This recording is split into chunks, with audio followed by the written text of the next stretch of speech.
Alright, welcome back guys to Whiskey Adventure. Today's quest is another bottle review, and today we've got one that I've been looking forward to for a long time. This is Highland Park Cask Strength, and this is coming in at 64.1% ABV or 128.2 proof. This is the third release, and this is actually supposed to be their most peatiest. They're peat. Yeah, I don't know. Yeah. It has a lot of peat in it compared to regular Highland Park, so it'll be interesting to see. I've already had a couple pours of this, but I haven't had it at like a proper pour of it, just very small pours. But you're a big Scotch guy, right? I love Scotch on it. Highland Park is up there with being one of my top ones. Okay. I mean, it's kind of hard between them and McKellen, but there's, like I said, apples and oranges at that point there. Yeah. I will say, I did a dry week last week. I've had some drinks since Monday again, but again, not like a proper pour in a Glen where it's like, you know, where I'm really trying to get into stuff and whatnot. I've noticed my palate is not 100% with bourbon right now.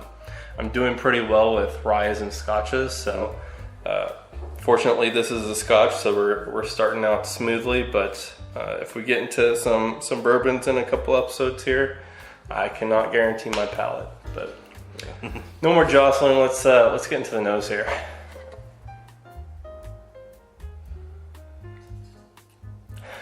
So right away, you got that peat. I feel like it's died off compared to from this. This has been sitting for like five minutes maybe, and when I first poured it, it was just the peat was just smell it in the room. 5 feet away you could still smell it, but it's a little more subtle now. I gotta roll my glass because I've got a little funk in the glass or something. There we go. Yeah, got that typical Highland Park note where it's like really orange zesty and like a ton of honey.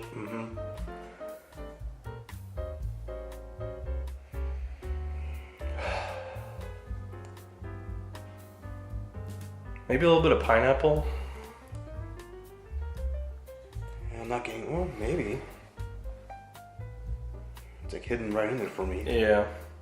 But it does kind of blend with all that orange, that zest, citrusy more. Yeah. And the peat is, I wouldn't say it's a meaty peat, but it's not vegetal either. I would just say it's just kind of generally smoky, you know? I guess kind of like not like smoked food, but like the smoker, you know what I mean? Yeah. So maybe like a little hickory or something. Yeah, for me that orange note is more of an orange marmalade note I'm getting underneath it. Yeah. And it makes it a little more specific on that note. It's just, to be fair, marmalade has zest in it. It does, but I do love orange marmalade too. By the way, my first bottle of Highland Park was a couple years ago now, but it's Highland Park 12, as is probably most people's. Apparently not yours. No, it was actually the Highland Park Volknaut release series. Yeah, but I was kind of disappointed in it at first because a lot of people on Reddit and stuff hyped it up, and it was just like super mellow, and I was just kind of expecting more. But then I made an old fashioned with it, and it was just like your standard old fashioned with a maraschino cherry and a orange peel and simple syrup, and the orange notes in Highland Park just go so well in an old fashioned. It's one of the best old fashions I've ever had. I'll keep that in mind next time I do an old fashioned. Yeah. Yeah, I know 12-year-olds is pretty much one of those standards on my bar. Yeah. Let's get to the palate here.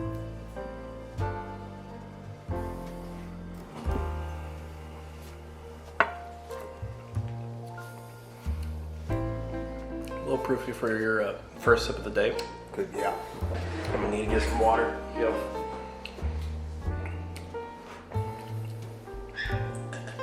Definitely get that nice, does have a nice woody, a little bit of floral tone to it. Yeah. I think the first thing that hit for me was like even before you swallow, it's just like the smoke on the top of the palate. Yeah, it was there, but now Not as much as compared to the nose. Yeah. Yeah, I'll take a sip of water.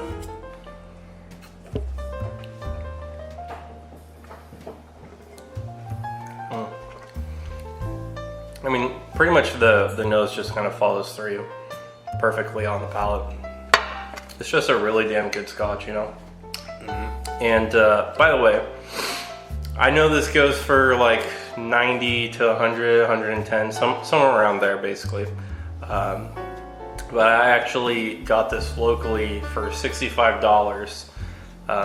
There's a little bit of a price discrepancy where I think they had $65 on the actual store shelf, but then online it was, I think, $100. So they just never updated their store shelf pricing, but they had to honor it. So yeah, I got it for an absolute steal. I don't know where you're gonna get cask strength Scotch for that cheap. I don't know. But yeah, I was really happy to find it for that cost. But let's add a little bit of water in here, see if we can see if that does anything to it.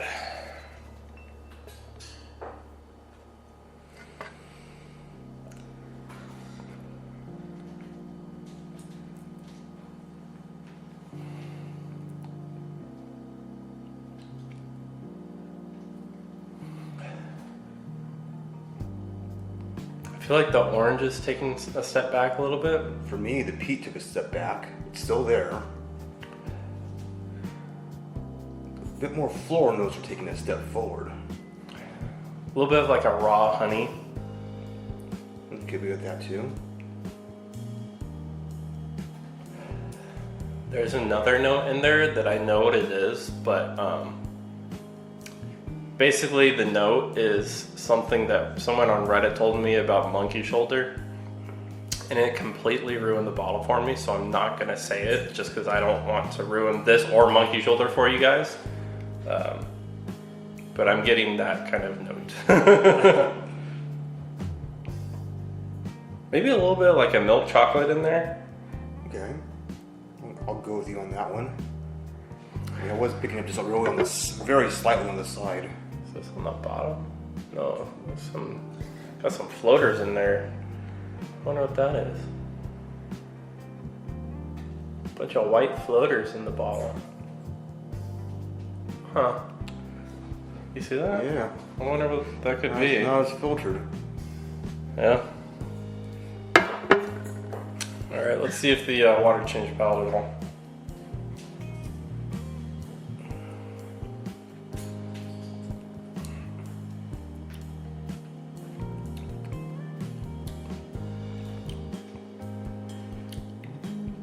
I feel like it's richer. Yeah.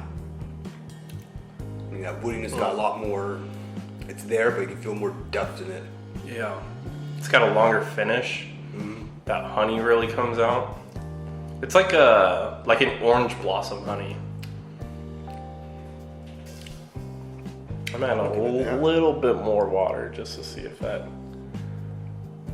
what proofing it down a little bit more does.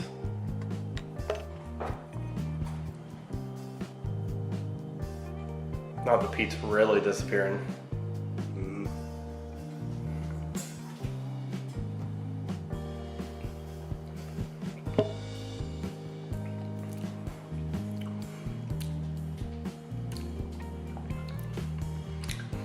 The orange disappeared too much for me that time. Yeah, but yeah, no, I don't get much fruit because I still get the woodiness, a little bit of floral notes, not much anymore. Yeah, all the fruit is gone. Yeah, it kind of just turned into like a generic peated Scotch to me. So I would say probably best with a few drops of water. I think I liked it with a few drops of water more than by itself. Yeah. Just by a small margin. Yeah, it's great either way. The couple drops of water did take that bit of the proofiness off of it. Yeah.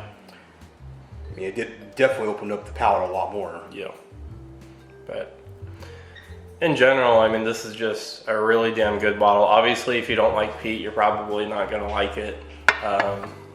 But if you kind of getting your way into peated stuff and you're not quite at Isla, I definitely recommend checking out Highland stuff, especially Highland Park.